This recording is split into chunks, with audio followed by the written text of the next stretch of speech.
જય માતાજી મિત્રો, સવારના બધાને મારા જય માતાજી, જય સ્વામિનારાયણ. ચાલો, આજે છે શનિવાર, હનુમાન દાદાનો વાર છે, વહેલું ઉઠાઈ ગયું છે અને આજે હવે બધું આપણે રાબેતા મુજબ નિશાળે જવાનું છે. ટાણમાં પહેલાં નાસ્તો કરી લઈ, નાસ્તો કર્યા પછી નિશાળે જાઉં ને ત્યાર પછી બધા કામ કરીશું. નિશાળે આપણે સરસ મજાના બટેટા પૌવા અને પુલાવ ભાત બનાવવાના છે. એક ગ્લાસ શનિવાર છે એટલે આજે વહેલી નિશાળ છૂટી જાય, પછી બપોર પછી પાછા આપણે ફેરીમાં નીકળશું. મિત્રો, અત્યારે માર્કેટમાં ચર્ચા હાલે છે ખાંડની. ચીની કમ હે એટલે ખાંડના ચાલીના સીધા 75 રૂપિયા ભાવ કરી નાખ્યો છે. આપણે પણ કાલે થોડીક લઈ લીધી ને કેમ બધી વસ્તુના ભાવ વધે એમાં રીતે ખાંડનો પણ ભાવ વધ્યો છે. પહેલાં મિત્રો એક ભાઈ મળ્યા, એણે મને એમ કીધું ખાંડનો ભાવ શું કામ વધ્યો ખબર છે? એટલે મેં કીધું શું કામ? મને કે ભારતની અંદર ડાયાબિટીસના કેસ બહુ વધતા જાય છે, એની હિસાબેથી સરકારે ખાંડ મોંઘી કરી જેથી લોકો ઓછી ખાય અને ડાયાબિટીસ ન થાય. એ ડાયાબિટીસ એક બહુ મોટામાં મોટું ભારતમાં સંકટ છે, એ હિસાબેથી આ ખાંડના ભાવ વધ્યા. પણ એવું કાંઈ નથી.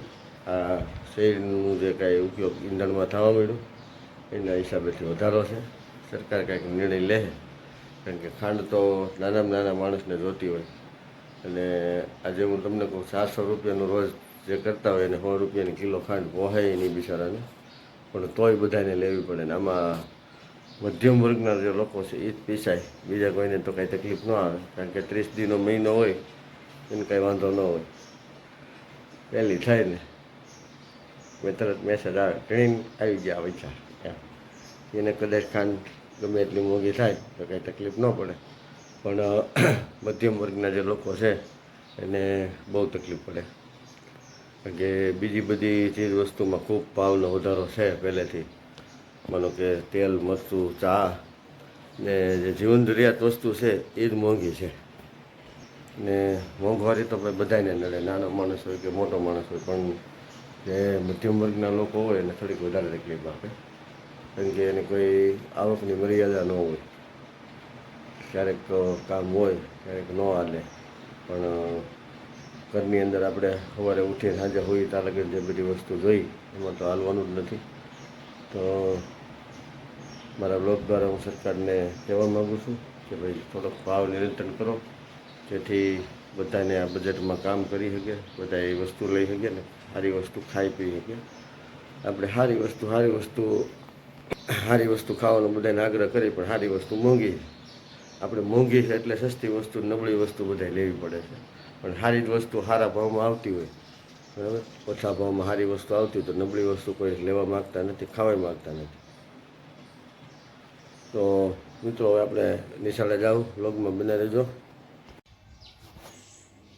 જો મિત્રો, આપણી વંડીએ સેવ નાખીને આમ ધબધબાટી બોલાવે છે એકલા કાબરાને, કારણ કે અત્યારે ખેતરમાં કંઈ એને ખાવા પીવા ન મળે એટલે ગામમાં આવે. આપણે અત્યારે બીજી વાર સેવ નાખી દીધી, એકવાર 6:30 નાખી ને પછી અત્યારે 8 વાગે નાખી. હજી આમાં એટલા બેઠા હો બધી વાળા ફરતી વાળા બધા મિલશે આવવાનું. જો કાબરા, થેકલા, ખિસકોલા,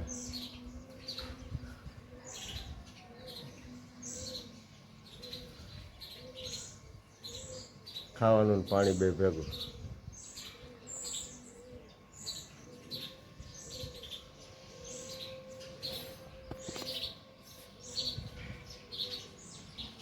અમારે એટલામાં ખેતરાળ વિસ્તાર ગયો એટલે શીકલા ને એવું બધું વધારે આ બાજુ સારી બાજુ ઉડે છે. ચાલો મિત્રો, આપણે બપોર પછી ફેરીમાં લાગી ગયા છીએ ને શનિવાર છે આપણે નિશાળેથી વહેલા આવી ગયા હતા. સરસ મજાનું વાતાવરણ છે, તડકો નથી એટલે વરસાદી વાતાવરણ નથી, કોઈ વસ્તુ નથી. હવે અત્યારે આપણે ફેરીમાં જઈએ છીએ ગામડે ને જે 2 ગામ લઈ લીધા છે, હજી 2-3 ગામ લેવાના છે આપણે. બસ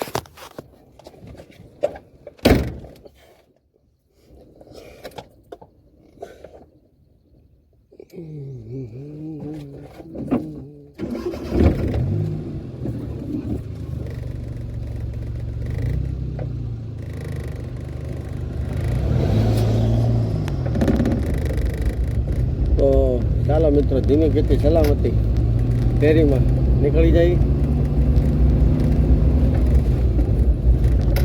અને હવે લગભગ કાલ કે પરમ દિવસેથી આપણે ગ્રેટ ઇન્ડિયન સર્કસ બગસરાની અંદર ચાલુ થાય છે. ને મારા આગલા વ્લોગની અંદર બધું મેં બતાવ્યું તમને, એડ્રેસ, સ્થળ, ટિકિટના દર, સમય બધું તમને મારા આગલા વ્લોગમાં છે. કદાચ ન જોયું હોય તો જોઈ લેજો. ને અત્યારે આપણે ફેરી કરી પછી કાલે છે રવિવાર, એટલે કાલે આખોથી ફેરી કરવાની છે.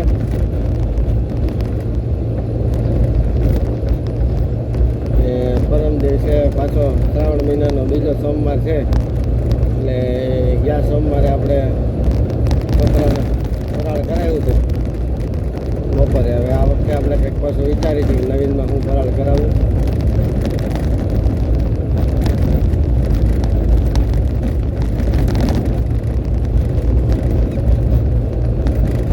કેમ કે સોમવારે આવો એટલે ભાત, પુલાવ કે ખીચડી કે એવું કંઈ ખાય જ નહીં. કે મેનુમાં એ છે એટલે આપણે મેનુ ફેરવી અને છોકરાઓને ફરાળ કરાવવું છે કાલે એટલે સોમવારે. તો બ્લોગમાં બનાવી રહેજો, બધી વસ્તુ આપણે તૈયાર કરીશું પરમ દિવસે. મિત્રો, આજે આપણે ફેરીમાં નીકળ્યા એટલે અહીંયા એક તમને ઐતિહાસિક ચોકડી બતાવવા માગું છું.